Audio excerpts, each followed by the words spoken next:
ব্যভিচার ও প্রতারণার মামলায় ক্রিকেটার নাসির হোসেন ও তামিমা সুলতানা তাম্মিকে খালাস দিয়েছে আদালত। ঢাকার অ্যাডিশনাল চিফ মেট্রোপলিটন ম্যাজিস্ট্রেট জসিতা ইসলামের আদালত এ আদেশ দেন। আসামি পক্ষের আইনজীবী জানান, আইন মেনেই বিয়ে ও তালাক সম্পন্ন হওয়ায় তাদের খালাস দেওয়া হয়েছে। তবে এ নিয়ে ক্ষোভ প্রকাশ করে বাদীপক্ষ। রায়ের বিরুদ্ধে উচ্চ আদালতে আপিলের কথা জানান বাদীপক্ষের আইনজীবী। মিজান শাহজাহানের রিপোর্ট। ক্রিকেট মাঠ থেকে আদালতের বারান্দায় নাসির হোসেন এক বিয়ে বিতর্ক মামলায় জড়িয়ে কেটেছে দীর্ঘ প্রায় 5টি বছর।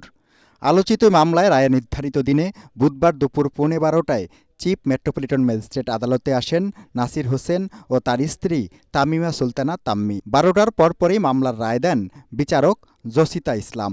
তালাক ও বিয়ে বৈধ উল্লেখ করে আসামিদের খালাস দেয়া হয়। এ থেকে প্রমাণিত হয় যে ক্রিকেটার নাসির হোসাইন এবং তামিমা সুলতানা তারা যথাযথভাবে তালাক প্রদান করে এবং বৈধভাবে ইসলামিক শরীয়ত মোতাবেক বিবাহ করেছেন। উনি বলেছেন রায়ে যে উচ্চ আদালত অর্থাৎ আপিল বিভাগের একটি রায় আছে, যে রায়ে বলা হয়েছে তালাকনামার নোটিশ কোনো ইউনিয়ন পরিষদের চেয়ারম্যানের নিকট না পৌঁছানো মানে এই নয় যে তালাক হয়নি। এদিকে আদালত আসামিদের খালাস দেয়ায় ক্ষোভ প্রকাশ করেন বাদীপক্ষের আইনজীবী। দাবি করেন, এভাবে খালাস দিয়ে বেবিচার, জালিয়াতি ও প্রতারণাকে সমর্থন দেওয়া হয়েছে। এ রায়ে সমাজে নেতিবাচক বার্তা যাবে।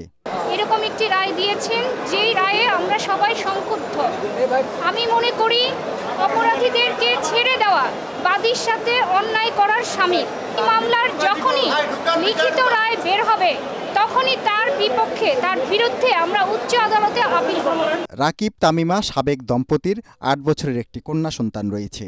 বিচার না পাওয়ার অভিযোগ তুলে আপিলের কথা জানান তামিমার সাবেক স্বামী ও মামলার বাদী রাকিব হোসেন। ক্ষমতা যার আছে, পাওয়ার যার আছে, আমাদের মতো সাধারণ মানুষের পক্ষে কোনো বিচার আশা করা যায় না। 2021 সালের 14 ফেব্রুয়ারি বিয়ে করেন নাসির হোসেন ও তামিমা তাম্মি। বিয়ের ছবি প্রকাশ্যে আসতেই শুরু হয় বিতর্ক। অভিযোগ ওঠে, সাবেক স্বামীকে তালাক না দিয়েই নতুন সম্পর্কে জড়িয়েছেন বিমানবালা তামিমা। একই বছর 24 ফেব্রুয়ারি হয় মামলা। তবে আদালতের রায়ে খালাস পাওয়ায় এখন অনেকটাই ভারমুক্ত নাসির তামিমা। মিজান শাহজাহান, এটিএন বাংলা, ঢাকা।